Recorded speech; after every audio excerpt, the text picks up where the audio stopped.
Good morning, guys. How are you? Oh, I hope you're having an amazing morning. I want to talk to you guys a little bit today about um, unconditional love. It is important that you know that unconditional love is identical vibration to appreciation.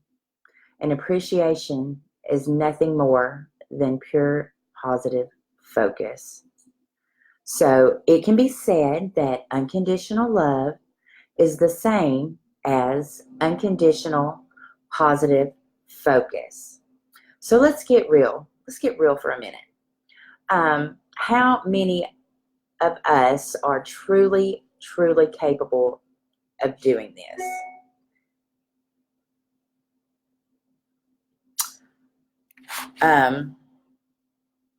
Unconditional loving, nothing more but positive focus.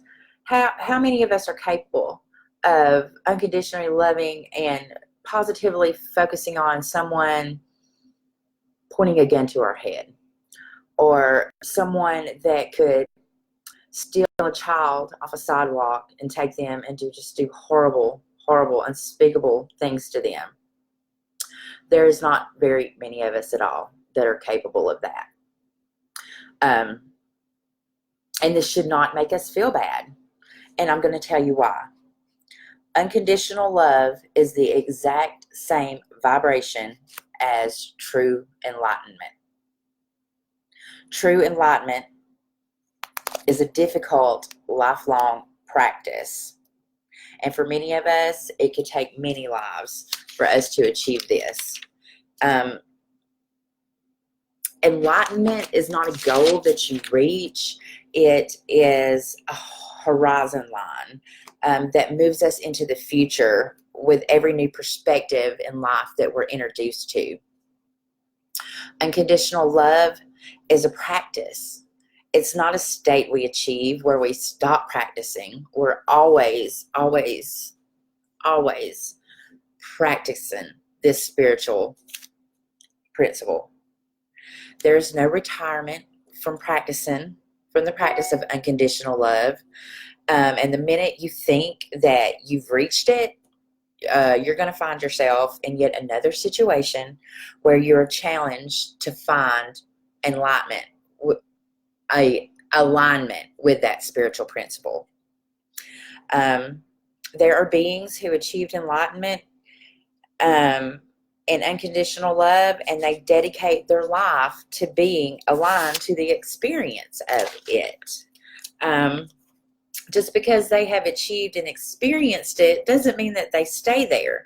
They still have to dedicate their whole entire life to being aligned with that experience of it. It takes work.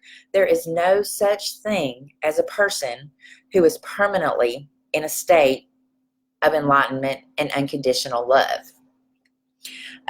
If we reached a state of pure enlightenment and unconditional love, there would be no reason for us to be here on this earth anymore. If we experience true unconditional love and enlightenment 24 hours a day, there would be no contrast for us to experience. And with no contrast, we would have no desires to be born from within us. And then with no contrast, no desires being born, there's no expansion of us through the universe. So then there would be no reason for us to be here. It's like our life purpose would be done. To reach a point of 100% unconditional love and enlightenment, we're left with our own expansion and definition. And through that is the expansion of our universe. In the spiritual community, asking for us to be enlightened where we are not is the same thing as lying to ourselves, guys, about how we really feel. And we try to act the way we feel that an unconditionally loving person should act. Guys, you can't deny your feelings forever. We strip ourselves of our own genuineness to force ourselves to continue the lie of acting like we were spiritual people, like acting like we're the spiritual people that we think that we should be. And when we're doing that, all we're doing is sending ourselves damaging messages. Messages like we're not good enough. And you can't lie to yourself, guys, no matter how much you try. You think that a spiritual person should be constantly, unconditionally loving. So you go through the motions of acting as if you're constantly, unconditionally loving. And when you do that, guys, deep on the inside, you know, you're just doing nothing but feeling like you're a fraud.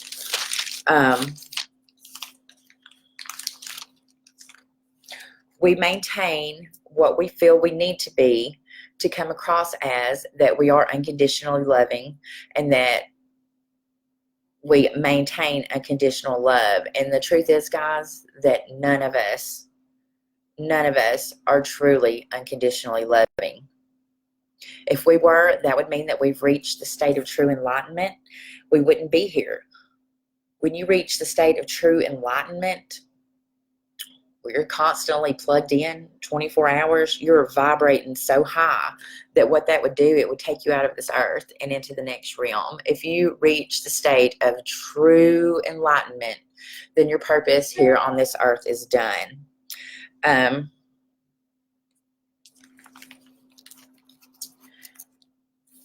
Now, what you can do is you can practice to dedicate yourself to it. Now, guys, this is something that cannot be forced. You can't force yourself into being unconditionally loving when you feel negative emotions against someone. Negative emotions like fear, guilt, hate. If you feel those feelings and say to yourself, come on now, you got to be unconditionally loving, all you're doing is shaming yourself. You're shaming yourself into good behavior. And it's in no way genuine. You're actually further away doing this, further away from being an unconditionally loving person than if you let yourself be at peace with the fear, with the guilt, with the shame, with whatever negative feelings that you're feeling relative to that person. So with this being said, you may be asking yourself, so how do I become an unconditionally loving person? Well, number one, you have to admit to yourself that true unconditional love is the same as enlightenment. Why is that? It's because enlightenment is the pure alignment with the life force energy. When you match that consciousness, anything and everything you do is to help match the alignment, help manifest the unconditional love within ourselves. There are so many different roads to unconditional love, so it's like impossible for me to really give you a specific path to take, because on this journey in Earth, guys, we are all on different paths. There's so many roads to take, and there are so many that are just really left untraveled. What I can do is give you suggestions to close the gap from where you are to attaining unconditional love. And if you want to obtain this alignment I'm talking about, and unconditional love for the world, guys, you know that you cannot start with the world. You have got to start within yourself. And the first way to do that is to get off your own back. Stop expecting yourself to be unconditionally loving when you're not. Stop expecting yourself to be somewhere that you're not.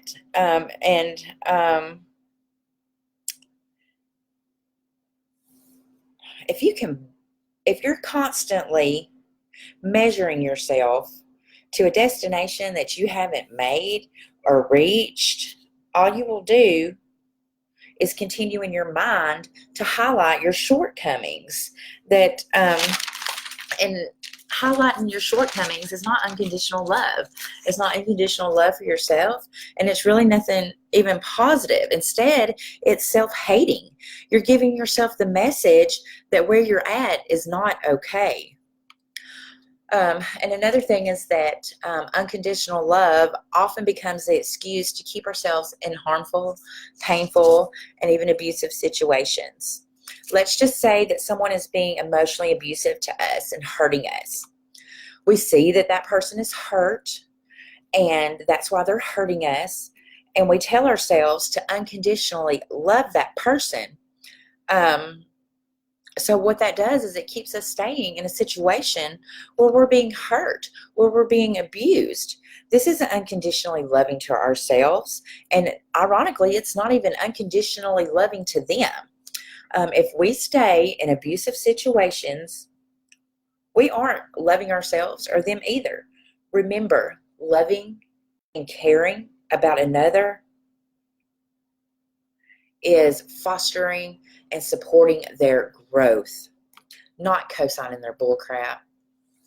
Making sure they're always emotionally comfortable and preventing them from experiencing pain or consequences of their own action is the same as denying their growth. Unconditional love is love without limits. And byproduct of your perspective. If your perception and perspective is limited, your love is limited. To become unconditionally loving, you must expand your perspective. Question your thoughts instead of blindly believing them. Focus on your thoughts that make you feel good and whatever makes you feel relief. Now be aware, if you're feeling emotions like fear, relief may be an angry thought. If you feel anger, relief, it may be a pessimistic thought. Trust your emotions and let yourself think those thoughts without judging yourself whether or not they're bad thoughts to have. Your thoughts are yours. Your feelings are yours. And wherever you're at, whatever you're thinking, whatever you're feeling, it is okay. You can't lie to yourself. So make sure you're thinking the thoughts that you do actually believe. If you are the one that controls how you feel by controlling what you focus on about another person, your emotional state is no longer dependent on what that person does or does not do. Your love, which is positive focus towards them, is not conditioned upon something they are doing or something they are not doing. This is the most important thing in this step in becoming unconditionally loving. When you take control of your thoughts and your feelings, you immediately shift your focus on things that make you feel better. You're doing this. You're not dependent on someone else to do this. And when you start practicing this, you're going to find yourself quite quickly staying in a place of positive emotion. And from there, you can kind of play a game with yourself. It's called Pretend You Are Them. To achieve the state of unconditional love, you got to go very deep with this practice. I want you to remove yourself from your perspective and try to live life through their eyes, interacting with you, interacting with the world. Taking on their perspective will help you understand them, and it expands your perspective, making it very easy to slip into a place that is unconditional love. Now, guys, this process, this game, it cannot be forced. It cannot be done prematurely. If you try to do it prematurely while you're still in like a negative emotional state, like fear, guilt, anger, hatred, it is self-invalidating, and in turn, it is self-abusive. To achieve unconditional love, you must learn the art of detachment. That doesn't mean stop caring about another person. It means detach your happiness from the other person so that their actions aren't affecting the way you feel. It's to take responsibility for how you feel and removing that responsibility from the other person or from the external world. If we are attached to the outcome of how someone is behaving in one way or another, we are unable to be unconditionally loving. Our positive focus now depends on them and how they're acting and how they're behaving. If you're attached to them, it's a parasitic relationship. And yes, most human relationships these days are parasitic. If you're attached to them, it becomes important for you to try to control them and how they act and what they do and the things they say so that you can be happy. It's very toxic. It's very dangerous. And the fact of the matter is, if they must change for you to be happy with them, you're not unconditionally loving them. The first step to detachment is to admit where we are. We are attached to other people, and that our happiness does seem to be at the mercy of what they do and don't do. And our happiness is depending on what happens in the world around us. This practice that I'm talking about of unconditional love is a lifelong practice. And I promise you that the more you detach, the more you're going to find yourself loving, truly loving, unconditionally loving. You know, it's easy to love someone that makes it easy to love, like our children. But we're powerless. We're powerless if we can only love someone based on the condition that they can only act in a way that makes them easy to love.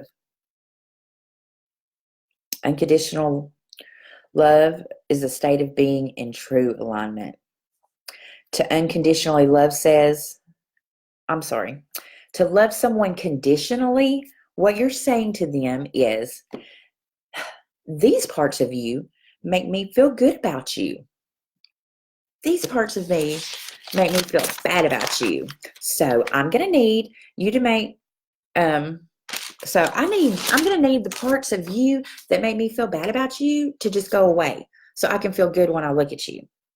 Because the only thing that I can see when I look at you is the part that makes me feel bad. And all I want to see when I look at you is the parts of you that make me want to feel good. Guys, it's not unconditional love. Unconditional love says that I am responsible for how I feel. I trust myself to focus at others in a way where I'm paying attention. I'm paying attention to all the things that make me feel good about them, so that the way I feel isn't conditioned upon what they do. And they do not have to change not one thing for me to be in complete control of what I am focused on. So, in this aspect, I am capable of radiating love at you 24 hours a day if that's what I choose, by virtue of having complete control on my own focus upon you. It's the process of understanding that makes you capable of loving. We can feel love regardless of the conditions that we're in. Guys, our lives here are nothing more than a process of remembering that fact. And just remember, guys, to truly, truly, unconditionally love someone else, we have to love ourselves first. So, guys, I hope this helped you. I hope you have a very blessed and prosperous day. I thank you for tuning in with me this morning, for joining Misty in her Miracle Mornings. Have an amazing day and be blessed.